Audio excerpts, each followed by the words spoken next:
Hello everyone, DVS ম্যাডামের ক্লাসে তোমাদের সকলকে স্বাগতম। আমি ডিভিএস ম্যাডাম। সবার আগে চ্যানেলটা সাবস্ক্রাইবের পর প্রত্যেকের নোটিফিকেশন অন রাখবে, যাতে যখন যখন ভিডিও আপলোড হোক তোমাদের কাছে পৌঁছে যায়। আলোচনার বিষয় class 9 history chapter 2 question answer নিয়ে আমরা আলোচনা করছি। চ্যাপ্টার 2 এর ছোট প্রশ্ন, 1 নম্বরের প্রশ্ন, এমসিকিউ প্রশ্ন অলরেডি আমি দিয়ে দিয়েছি। আমি চ্যাপ্টার 2 এর 4 নম্বরের প্রশ্নগুলো আজকে দিচ্ছি। এরপরে আমরা চ্যাপ্টার 2টা নিয়ে লাইন ভিত্তিক আলোচনা করব, বোঝার চেষ্টা করব। ঠিক আছে, শুরু করা যাক। ভিডিওটা বেশি থেকে বেশি লাইক শেয়ার করো, প্রত্যেকে নোটিফিকেশন অন রেখো, যাতে যখনই ভিডিওগুলো আপলোড হোক তোমাদের কাছে পৌঁছে যায়। সবার প্রথমে প্রশ্ন, নেপোলিয়ন কিভাবে ফ্রান্সের শাসন ক্ষমতা দখল করে? অথবা প্রশ্নটা এভাবেও আসে, নেপোলিয়ন বনপাট সামরিক শক্তির সাহায্যে কিভাবে ক্ষমতা দখল করে? উত্তর একই। উত্তর লিখব প্রথমে পটভূমি, লিখে আমরা লিখব রোবোস্পিয়ারের মৃত্যুতে ফ্রান্সের সন্ত্রাসের শাসনের অবসান হলে জাতীয় সভা ফ্রান্সের ডিরেক্টরি শাসন ব্যবস্থা প্রবর্তন করে, কিন্তু এই শাসন ব্যবস্থা নতুন সমস্যা সমাধানের উপযুক্ত ছিল না। ডিরেক্টরি শাসন ব্যবস্থা এই অক্ষমতায় নেপোলিয়ন বনপাটের উত্থানের পথ প্রশস্ত করেছিল। নেপোলিয়নের ক্ষমতা লাভ, এটা একটা পয়েন্ট। এর মধ্যে আমরা লিখব ফরাসি বিপ্লবের অন্যতম শ্রেষ্ঠ সন্তান নেপোলিয়নের অতি অল্পকালের মধ্যে ফ্রান্সের সর্বেসর্বা হয়ে ওঠেন। বিদ্যালয়ের শিক্ষা শেষ করে মাত্র 17 বছর বয়সী তিনি ফরাসি গোলন্দাজ বাহিনীর লেফটেন্যান্ট পদে যোগ দেন।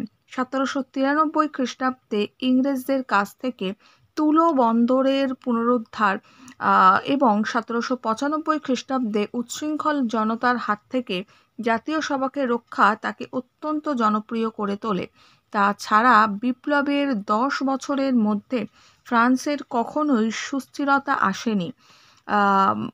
সন্ত্রাসের আতঙ্ক মানুষের মন থেকে বিলীন হয়ে যায়নি। এই পরিস্থিতিতে নৈরাজ্য থেকে ফ্রান্সকে রক্ষা করতে নেপোলিয়ন এগিয়ে আসেন এবং জনগণ তাকে বিপুলভাবে সমর্থন করে। 1799 খ্রিস্টাব্দে 9ই নভেম্বর তিনি ডিরেক্টরির শাসনকে উৎখাত করে কনসুলেট এর শাসন ব্যবস্থা প্রবর্তন করেন। তৎপর 1804 খ্রিস্টাব্দে সিনেটের প্রস্তাব মতো গণভোটের মাধ্যমে তিনি নিজেকে ফরাসি জাতির সম্রাট বলে ঘোষণা করে। ক্লিয়ার? দেখে নিয়েছ? নেক্সট প্রশ্নে চলে যাব। নেক্সট প্রশ্ন, নেপোলিয়নের সাফল্যের কারণগুলি লেখো। উত্তর, নেপোলিয়ন বনপাট ছিলেন ফ্রান্সের অন্যতম শ্রেষ্ঠ রণনিপুণ সেনাপতি। তিনি সাধারণ পরিবারের সন্তান হলেও নিজের দক্ষতায় তিনি ফ্রান্সের শাসক হয়েছিলেন, আর তাকে সম্রাট পদে বরণ করে নিয়েছিলেন ফরাসি বিপ্লব দ্বারা প্রভাবিত জনতাই। তবে সাফল্য লাভ কোনো আকস্মিক ঘটনা নয়। সমকালীন রাজনৈতিক পরিস্থিতি ছিল নেপোলিয়নের অনুকূলে। নেক্সট, সাফল্যের কারণ পয়েন্ট করে লিখব। নেপোলিয়নের সাফল্যের পিছনে বিদ্যমান ছিল একাধিক কারণ।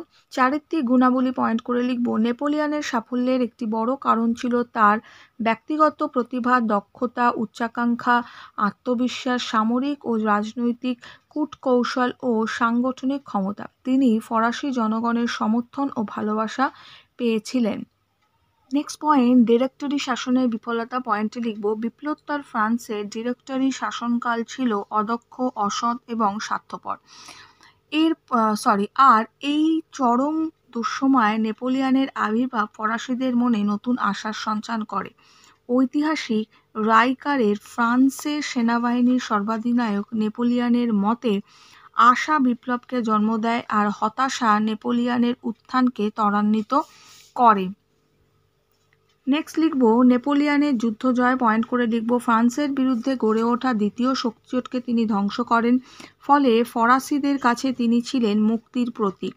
একের পর এক যুদ্ধজয় নেপোলিয়নের উত্থানকে সম্ভবপর করে তুলেছিল।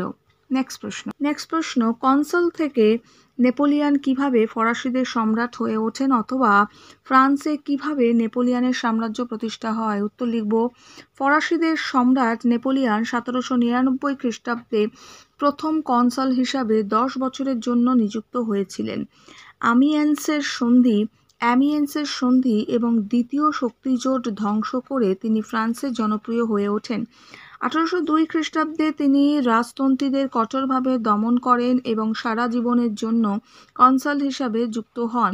এর ফলে তিনি নিজ উত্তরাধিকারী মনোনয়নের অধিকার অর্জন করে। 1804 খ্রিস্টাব্দে গণভোটের মাধ্যমে নেপোলিয়ন ফরাসিদের সম্রাট নিযুক্ত হয়। 1804 খ্রিস্টাব্দে মোটরডাম গির্জায় তার অভিষেক হয়। তার উত্তরাধিকারীর সম্মান পায় তার দুই ভাই জোসেফ এবং লুই বনপার্ট। নেপোলিয়ন নিজের ভাষায় ফ্রান্সের রাজমুকুট ভূলুণ্ঠিত ছিল এবং আমি তা তরবারির সাহায্যে তুলে নিয়েছি। তাহলে এখানে হচ্ছে নেপোলিয়ন নিজের ভাষায় কি লিখবো, ফ্রান্সের রাজমুকুট ভূলুণ্ঠিত ছিল এবং আমি তা তরবারির সাহায্যে তুলে নিয়েছি। নেক্সট প্রশ্ন, নেপোলিয়নের শাসনতান্ত্রিক সংস্কার সম্বন্ধে কি জানো? উত্তর লিখব, নেপোলিয়ন বিপ্লব ও যুদ্ধবিধ্বস্ত ফ্রান্সে শান্তি ও নিরাপত্তা সুনিশ্চিত করার উদ্দেশ্যে একটি আইনসম্মত, কঠোর ও কেন্দ্রীভূত শাসন প্রবর্তনের উদ্যোগ নেন। এই উদ্যোগে তিনি কয়েকটি ব্যবস্থা গ্রহণ করেন। এগুলি হলো, প্রথমত, নেপোলিয়ন পূর্ব যুগে স্বৈরাচারী কেন্দ্রীকরণ নীতি চালু করে প্রদেশের বিচ্ছিন্নতাবাদকে দমন করে। শাসন ব্যবস্থার প্রতিটি ক্ষেত্রে তিনি নিজ আধিপত্য স্থাপন করে। দ্বিতীয়ত পয়েন্ট করে লিখব, তিনি আইন পরিষদকে স্টেট ট্রিবিউনেট ও লেজিসলেটিভ বডি ও সনেট এই চারটি কক্ষে বিভক্ত করেন। আইন পরিষদ পূর্বে যে ক্ষমতা ভোগ করত, নেপোলিয়ন সেই ক্ষমতা এই চারটি কক্ষের মধ্যে ভাগ করে দেন। তৃতীয়ত, তিনি সমগ্র ফ্রান্সকে 83টি প্রদেশ এবং প্রদেশগুলো 547টি জেলায় ভাগ করেছিলেন। প্রদেশ ও জেলাগুলির যাবতীয় ক্ষমতা প্রথম কনসাল কর্তৃক নিযুক্ত প্রিফেক্ট ও সাব প্রিফেক্টদের হাতে রাখা হয়। প্রিফেক্টদের নিয়োগ ক্ষেত্রে নেপোলিয়ন যোগ্যতাকে বেশি গুরুত্ব দিয়েছিলেন বা দিতেন। ঠিক আছে। চতুর্থত পয়েন্ট করে লিখব, নেপোলিয়নের বিচার ও পুলিশ বিভাগের ক্ষেত্রেও পরিবর্তন সাধন করেন। মন্ত্রী সকল শ্রেণীর সরকারি কর্মচারী, বিচারক, সেনাপতি প্রমুখকে তিনি নিয়োগ করতেন। এছাড়া আপিল আদালতের অসংখ্য বৃদ্ধি করেন এবং একটি সুপ্রিম কোর্ট স্থাপন করেন। পুলিশের ক্ষমতাও এ সময় বৃদ্ধি করা হয়েছিল। নেক্সট পঞ্চমত দেব, স্থানীয় নির্বাচিত প্রাদেশিক সভাগুলির অস্তিত্ব বজায় রাখা হলেও সভাগুলির ক্ষমতা সংকুচিত করা হয়েছিল। এইভাবে শাসনতান্ত্রিক সংস্কারের মাধ্যমে নেপোলিয়ন গণতন্ত্রের অন্তরালে এক কেন্দ্রীভূত স্বৈরতন্ত্র প্রতিষ্ঠা করে। নেক্সট প্রশ্ন, নেপোলিয়নের সংস্কার কার্যাবলীর পিছনে কি উদ্দেশ্য ছিল?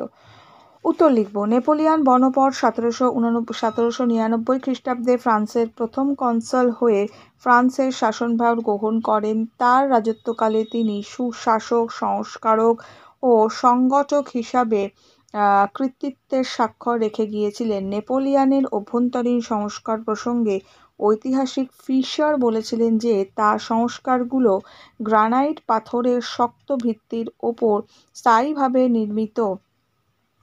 সংস্কার কার্যাবলীর উদ্দেশ্য, নেপোলিয়নের বিভিন্ন উদ্দেশ্য নিয়ে সংস্কার কার্যে মনোনিবেশ করেছিলেন। প্রথমত, নেপোলিয়ন একটি কেন্দ্রীভূত শাসন ও জনকল্যাণকর কাজকর্মের দ্বারা ফরাসিদের কাছে জনপ্রিয় হতে চেয়েছিলেন। দ্বিতীয়ত, নেপোলিয়ন ফরাসি বিপ্লবের পরবর্তী সময়ে জনগণের আশা আকাঙ্ক্ষার সঙ্গে সামঞ্জস্য রেখে স্থায়ী শক্তিশালী সরকার গঠন করতে উদ্যোগী হন।